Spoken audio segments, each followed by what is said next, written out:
Set में हिंदी व्याकरण में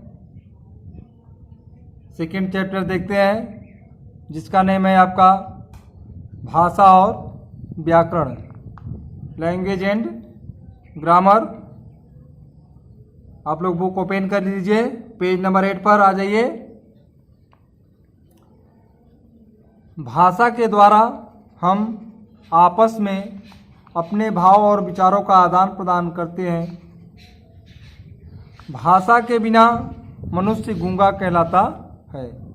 इस धरती पर जितने भी प्राणी हैं उनकी भी अपनी अपनी भाषा है, लेकिन सबसे समृद्ध और विकसित भाषा मानव जाति की है। इस दुनिया में जहाँ भी मानव जाति है उसकी अपनी अलग अलग भाषा है, जिनका अध्ययन एवं अध्यापन समय समय पर होता रहता है। कहने का तात्पर्य यहाँ है कि जो मानव जाति है वह जिस भाषा का उपयोग करती है वह सबसे अच्छी भाषा है, वह सबसे समृद्ध और विकसित भाषा है। भाषाएं तो सभी प्राणियों की होती है, लेकिन वे अपना सब कुछ अच्छे ढंग से उस भाषा के अंतर्गत व्यक्त नहीं कर पाते। लेकिन मानव जाति की जो भाषा है, इस भाषा से वह अपने भाव को पूर्ण रूप से बता सकता है। परिभाषाएं देखिए, डिफिनीशंस। भाषा वैज्ञानिकों ने अलग अलग ढंग से भाषा की परिभाषाएं दी हैं। कुछ सामान्य और सहज परिभाषाएं निम्नलिखित हैं। देखिए क्या क्या है। भाषा विचार विनिमय का माध्यम है। विचार विनिमय क्या है? अपने भाव को हम बदल कर जो उपयोग करते हैं वह विनिमय के रूप में हम जानते हैं।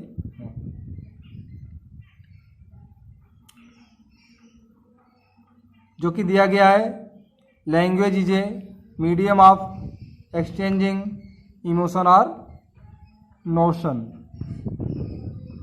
भाषा सेकेंड नंबर आपका है, भाषा उच्चारण अवयवों द्वारा उच्चारित यादृच्छिक ध्वनि समूहों की एक ऐसी व्यवस्था है जिसके द्वारा मनुष्य आपस में विचार विनिमय करता है।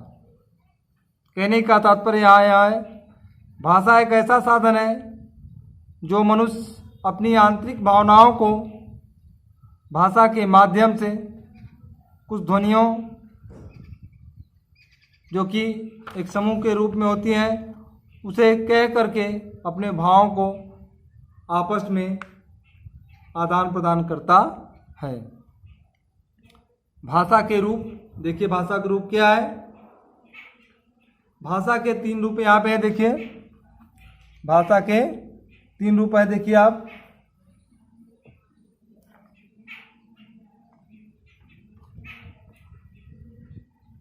फर्स्ट नंबर आपका पहला है मौखिक भाषा, ओरल लैंग्वेज, लिखित भाषा, रिटेन लैंग्वेज और सांकेतिक भाषा, साइन लैंग्वेज। तो भाषा का मूल रूप मौखिक ही है। भाषा का मूल रूप मौखिक ही है। पहले अस्तित्व में मौखिक भाषा ही थी। बाद में लिपि के आगमन से लिखित भाषा अस्तित्व में आई।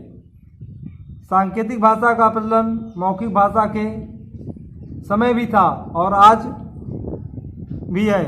ट्रेनों के सुचारू रूप से संचालन के लिए सिग्नल संकेत की व्यवस्था है। ट्रेन का चालक सिग्नल के द्वारा दिए गए निर्देश को समझा जाता है। परंतु भाषा के अध्ययन एवं अध्यापन के लिए लिखित और मौखिक भाषा को ही आधार माना जाता है। नेक्स्ट आपका है लिपि। लिपि देखिए क्या है? लेखन के लिए प्रयोग किए जाने वाले प्रतीकात्मक चिन्हों को लिपि कहा जाता है। मनुष्य ने अपने भाव और विचारों को प्रकट करने के लिए यदि भाषा के रूप में मौखिक ध्वनि प्रतीकों की व्यवस्था की तो भाषा को स्थायित्व प्रदान करने के लिए लिखित प्रतीकों की अथवा चिन्हों की भी तलाश की, जिसे आगे चलकर लिपि कहा गया।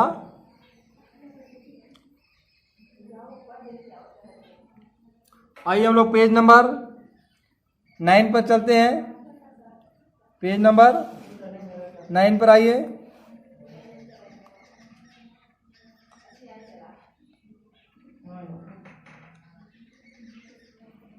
परिभाषा दिया गया है, डिफिनीशंस देखिए क्या क्या है।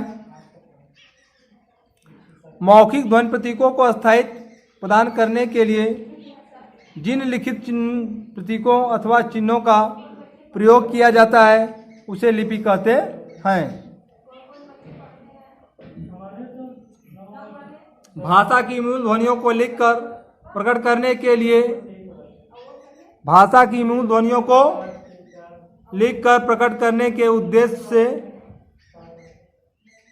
जो विशेष चिन्ह निश्चित किए जाते हैं उसे लिपि कहा जाता है। लिपि का सामान्य अर्थ लिखना या चित्रित करना। जो भाषा हम बोलते हैं उसे लिखने के लिए लिपि की आवश्यकता पड़ती है। हर भाषाओं की अलग अलग अपनी लिपियां होती हैं। हिंदी भाषा की लिपि देवनागरी कही जाती है। भारत में विविध प्रकार की भाषाएं एवं लिपियां प्रचलित हैं।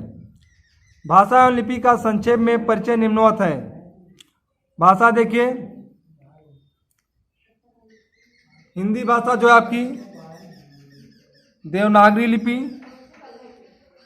संस्कृत भाषा जो है आपकी देवनागरी लिपि, पंजाबी भाषा जो आपकी गुरमुखी, मराठी भाषा जो आपकी है देवनागरी लिपि, अंग्रेजी है जो है रोमन लिपि में, उर्दू जो है खरोष्टी दाईं से बाईं ओर लिखी जाती है, गुजराती जो है ब्राह्मी।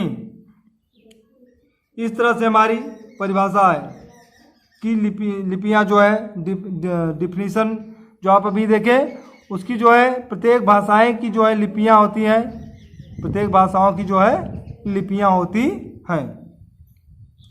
व्याकरण में हम देखते हैं, ग्रामर में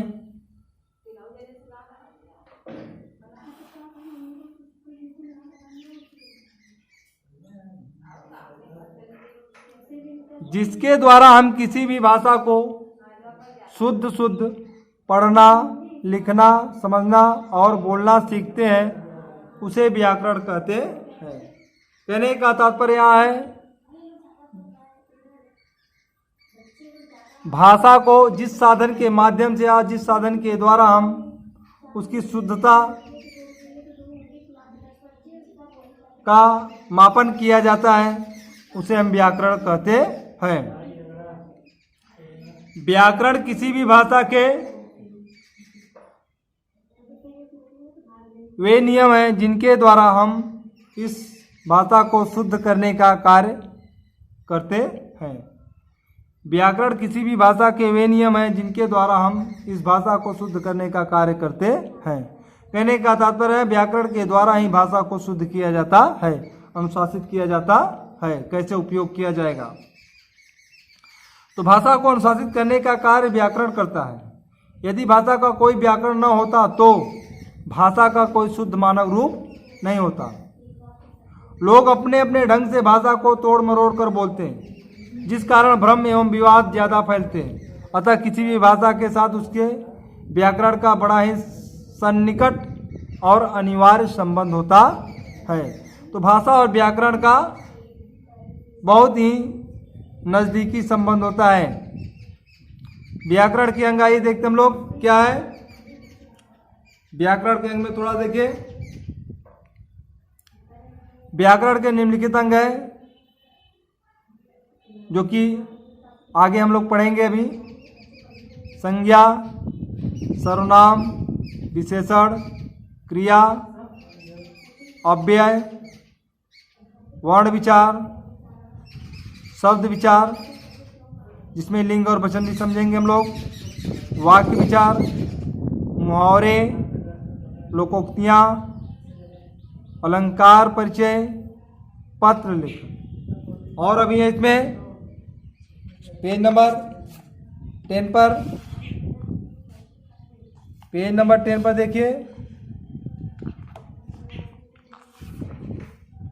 निबंध लेखन, अपठित, गद्यांश एवं पद्यांश, आधुनिक विधाएं। इस तरह से आपका यह लेसन समाप्त हुआ। अभी इसमें जो है अभ्यास प्रश्न है, इसको हम नेक्स्ट वीडियो में आपको बताएंगे, जो कि पेज नंबर 10 पे दिया गया है। इसको आप अच्छे से देख लीजिएगा, जो नहीं समझ में आएगा फिर से देखा जाएगा।